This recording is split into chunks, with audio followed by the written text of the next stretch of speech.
Life and Teaching of the Masters of the Far East, Volume 2, Chapter 9. During the preceding September, we had arranged to meet a party in the Gobi Desert, and they were to accompany us to the site of 3 of the ancient ruined cities, the locations of which are given by some of these records. While we had not as yet seen these records, we had been told of their existence. Those which we had previously seen and which had aroused our curiosity were but copies of the records we had before us. Both of the sets placed the dates of these cities back 200,000 years. It is claimed that the inhabitants were in a high state of civilization, as they knew the arts and crafts and were able to work with the metals. That gold was a very common metal, so common that they used it in making drinking vessels and for shoeing their horses. It is claimed that these people had a good command over all the natural forces as well as their own God-given powers. In fact, the legends, if legends they are, as told therein, are quite similar to those of Greek mythology. If the maps are correct, this huge empire covered the greater portion of Asia and extended into Europe as far as the Mediterranean Sea, where France is located, and the greatest elevation was about 600 feet above sea level. It is claimed that this was a great plain area, very productive and well populated, and a colony of the motherland. There is no question that, if the remains of these cities can be found and uncovered, some very valuable history will be disclosed, as the description the records gave of this country far outshone that of ancient Egypt for pomp and splendor during the dynasties of its 7 kings. Even before the reign of these kings, it is described as being far more prosperous. The people ruled themselves. There were no wars and no vassals or slaves. They unquestionably named their ruler directive principle, and they loved and obeyed that directive principle. These records state that the first king of the first dynasty usurped the rule from the directive principle and set himself upon a throne as ruler. Time had passed rapidly. We were busy getting everything in readiness to join the expedition, as we were obliged to be on our way in order to keep our appointment in May at the meeting place agreed upon, where we were to replenish our supplies and equip the main expedition for the final journey. Words absolutely fail me when I undertake to record my thoughts and feelings as the time for our departure drew near. Every hour of our stay had been a joy, not one being dull. Although we had been with these people and shared their homes for more than 5 months, the time had passed so rapidly that it seemed but a few days. Yet a world of possibilities had been opened to us. It was as though the door had been thrown wide open. Everyone felt the boundless possibilities, and still we hesitated to step through the door, just as we hesitated to leave these magnificent people whom we looked upon as brothers. I believe there is a time in the life of every mortal when he or she can see the door fully opened, just as each of us saw it that beautiful April morning, and each and every one can see the vast possibilities that may be attained. I am going to ask the readers to throw aside all prejudices for a time and, if they are able to do so, see as we saw. I do not expect you to believe, but I do want you to understand that it is one thing to write about these people, and an entirely different thing just to sit at their feet and listen. It seemed that if we would walk boldly up and step through the door, all attainment would be ours. Yet we hesitated. Why was it so? Because we did not fully believe. We allowed tradition to drag us back and close the door. Then we said the hand of fate had closed it to us. But we must come to realize there is no fate, save that which we ourselves allow. Here were a kindly, simple, yet most magnificent people, some of whom for generations and perhaps always have lived just through that door, and that life is practical to them. There is no precedent nor tradition here, nothing but a pure, honest life, well lived and lived right here on this earth. I leave it to the reader to make the contrast. We did hesitate to leave these dear, kindly souls to whom we had become so attached in the last few months. Yet we know that other things awaited us, and we looked forward eagerly to them.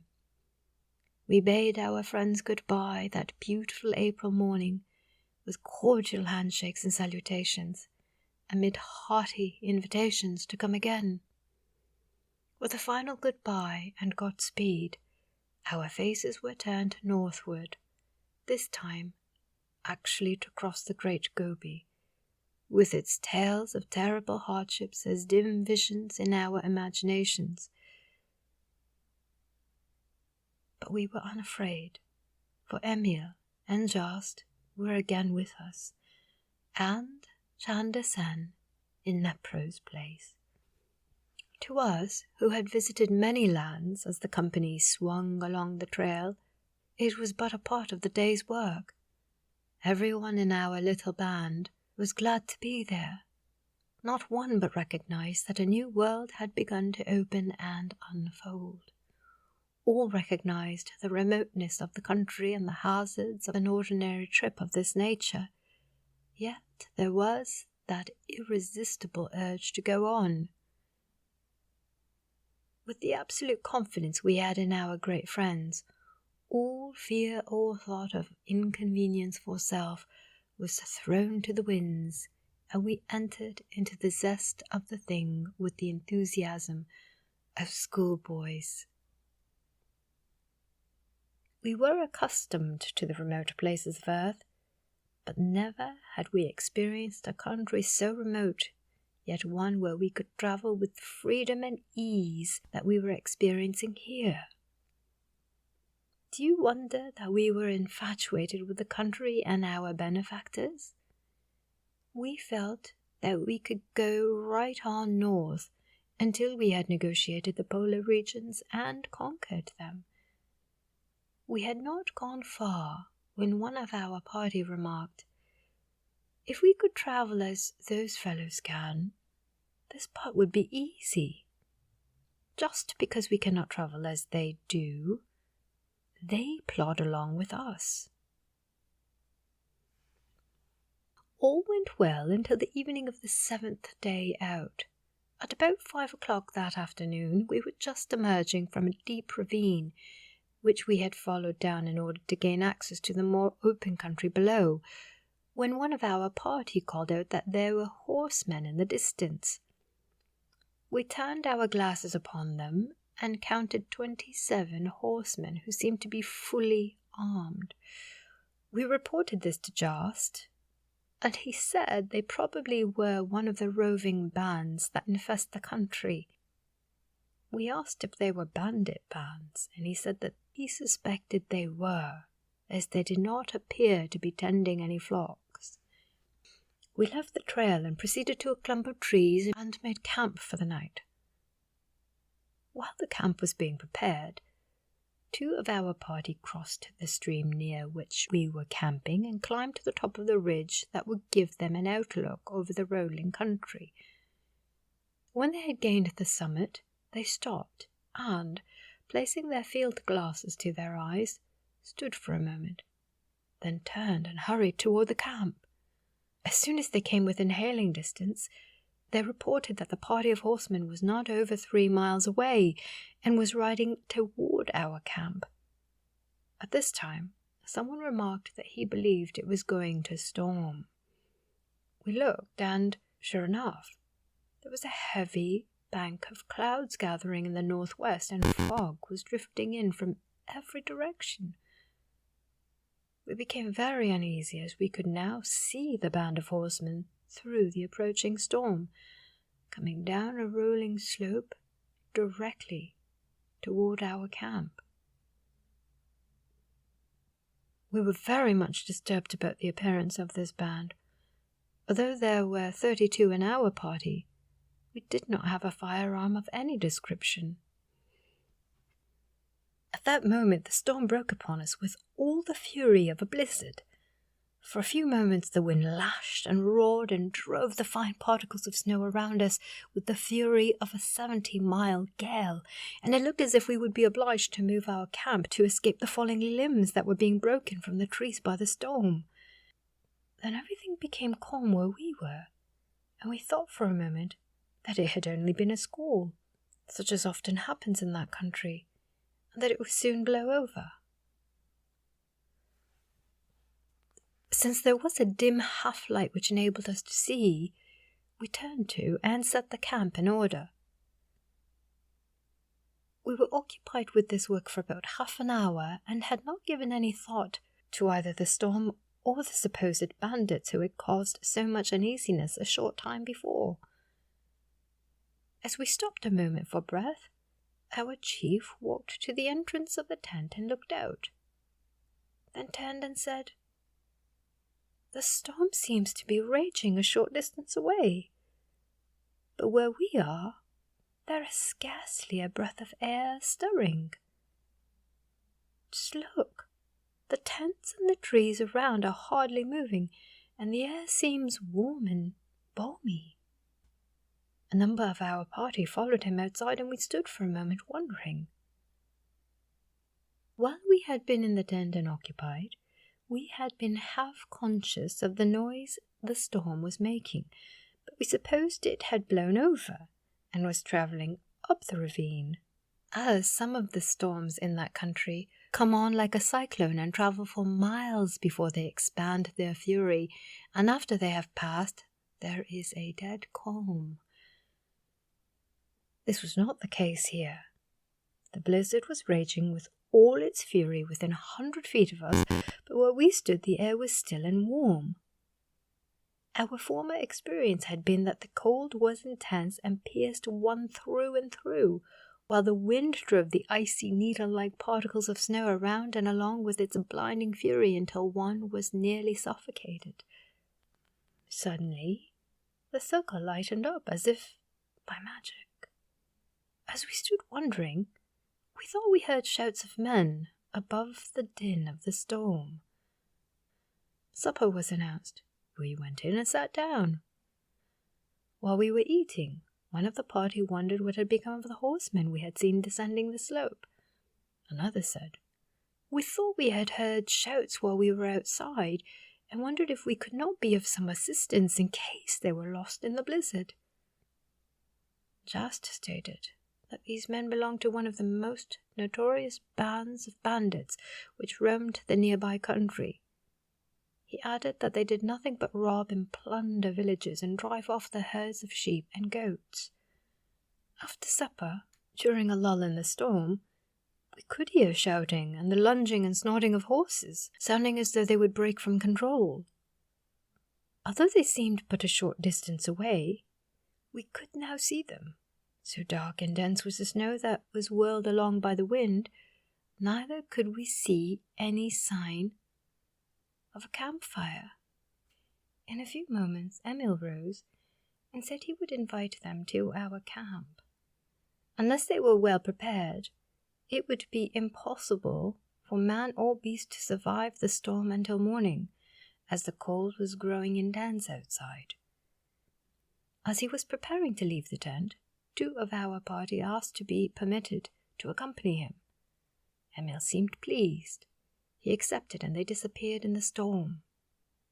After about 20 minutes had elapsed, they reappeared, followed by 20 of the bandit band leading their horses. They told us afterwards that 7 had become separated from them and were probably lost in the storm. Those who gathered in our circle were a unique and motley lot of half-wild-looking creatures. The moment they entered the circle of light, they became suspicious that there was some plot to capture them. They showed their alarm until Emil assured them that they were at liberty to go any time they wished, and showed them that we had no mode of defense if they wished to attack us. This, their leader said, they had prepared to do when they saw us emerge from the ravine before the storm came on. After the storm came, they had become bewildered and lost their way, so they did not know where the camp was located. When Emil and the 2 from our party had found them, they were huddled together against a cliff about 100 yards downstream. The leader said if they were driven out, they would certainly perish. Emil assured them that this would not happen.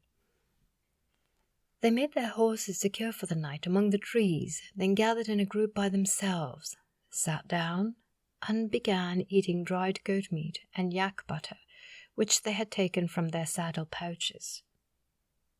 While they were thus occupied, they kept their arms near at hand and would start and listen at any increased sound. They talked and gesticulated freely. Just told us they were wondering at our equipment and the light, why the wind was not blowing, why it was warm within the circle, and why the horses were so content. One of the party, who was doing most of the talking, had heard of our friends before. He was telling the group that these people were like gods and could destroy them, the bandits, in an instant if they would. Jost also said that some of the party were attempting to influence the others to take everything we had and go on, as they thought it was a plot to capture them, but that this one man was standing firm that we should not be molested. He was telling them that if they did harm us, they would all be destroyed. After the talk had gone on for a considerable time, 8 of them arose and came over to us and told Jost they would not stay, that they were very much afraid and were going to try and go to their camp, as it was located on the same stream but a few miles below. They had been able to get to their location from the clump of trees where we were encamped.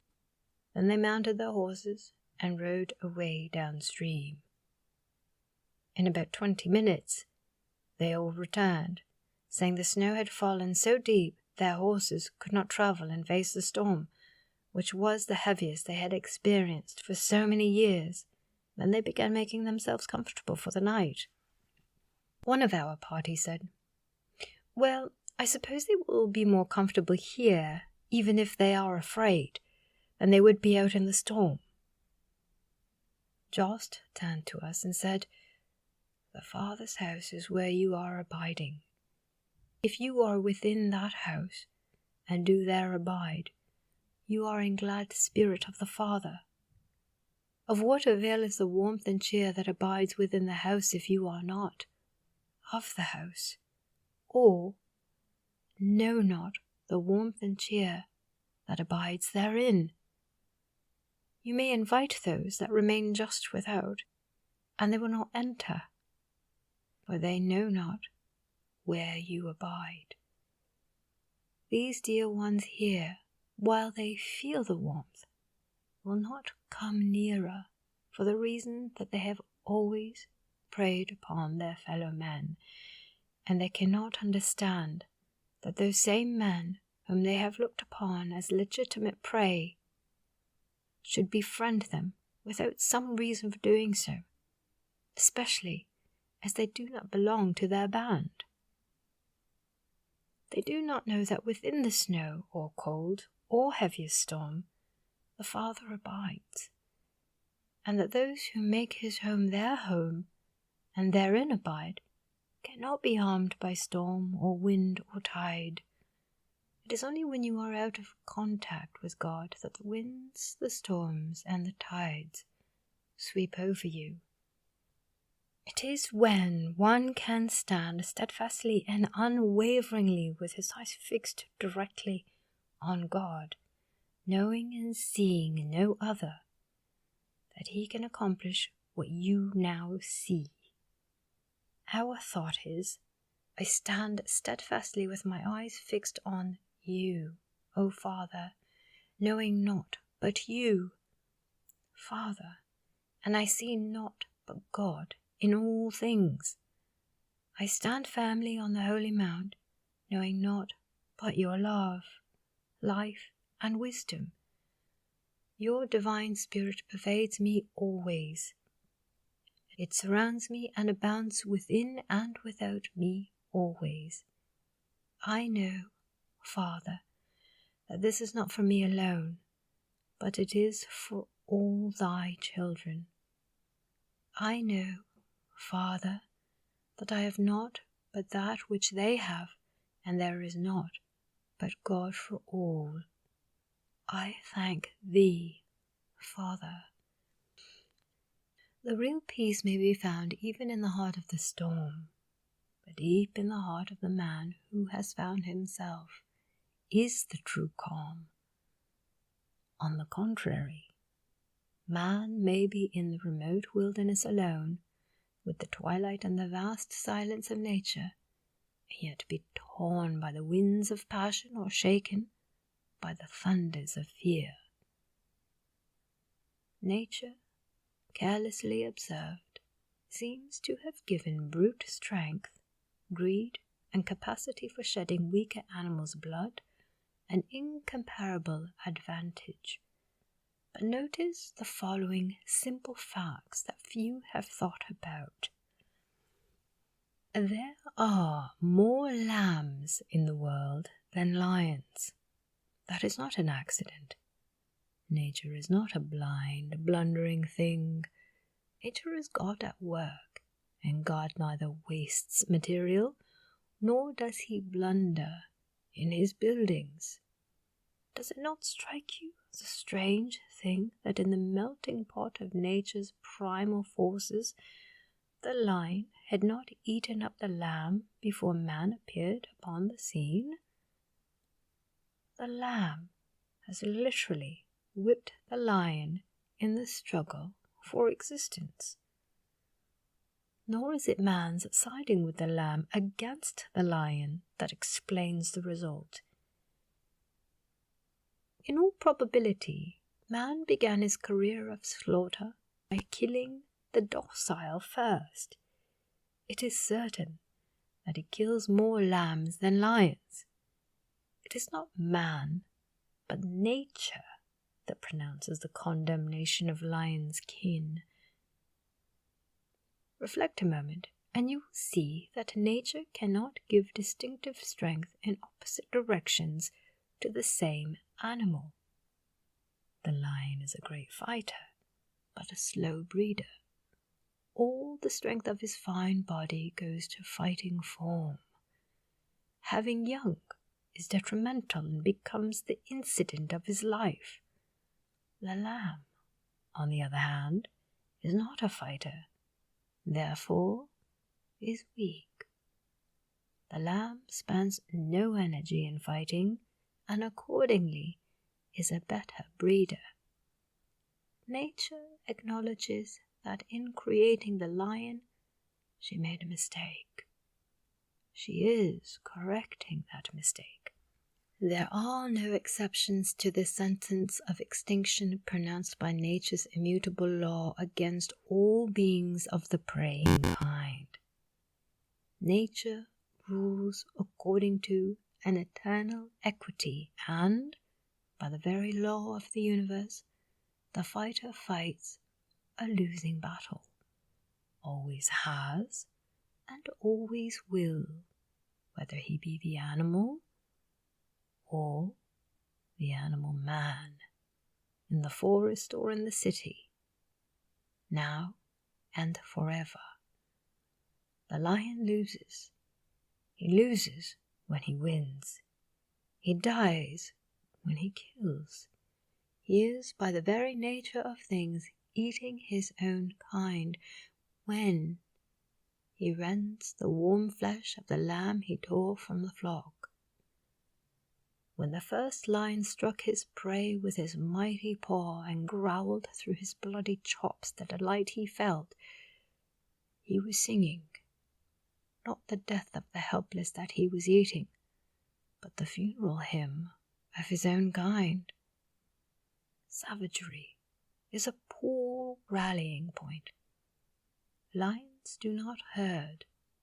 Bears do not go in flocks. Savages among men form small groups and fight each other. Wilderness turns on its own kind among beasts or men and is a source of weakness. In the analogy of things, wild beasts must go. No great soldier ever really conquered anything. His victories are all illusions. Soldiers' empires, if they rest on nothing more substantial than the sword, swiftly fall to pieces. In the end, soldiers must repudiate force and resort to justice and reason, or their empires crumble. The beast of prey, whether he is brute or human, is solitary, hopeless and helpless, irrevocably doomed. For gentleness is the real strength. Gentleness is the lion, with all of the lion's attributes, except the taste for blood. And slowly, all life is coming beneath its all-conquering rule. Man is made or unmade by himself. In the armory of thought, he forges the weapons by which he destroys himself.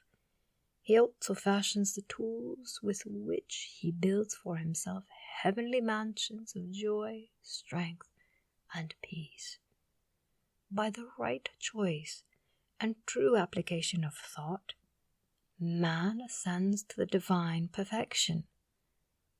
By the abuse and wrong application of thought, he descends below the level of the beast. Between these two extremes are all shades of character, and man is their maker and master. These bandits are the remnants of a once great and prosperous people. Their forefathers inhabited this country when it was a beautiful, thriving, industrial empire. They knew the sciences and the arts. They also knew their own origin and power, and they worshipped that origin and power only. There came a time when they began to look to the body for pleasure, and in time the body failed them. Then a great cataclysm swept over the land, devastating it and leaving only a few scattered people on the higher ground. These developed into communities and became the larger races of Europe. The region where we are and that of the Gobi were cut off and raised bodily until nothing grew. The people were so nearly destroyed that there were only a few isolated communities, and at times only 1 or 2 families left. These gathered in bands and are the ancestors of the present people. They cannot prosper, as they are continually at war with each other. While their history and origin have been forgotten, their religion and legends can be traced to the one source. Wherever you find them, you will find some of the fundamentals alike, although their forms differ widely. When we were leaving, 2 of the men asked if they could join our party. As we were expecting to recruit a number of helpers in the next large village, about 70 miles farther on, we gladly accepted them, and they were with us until we returned that fall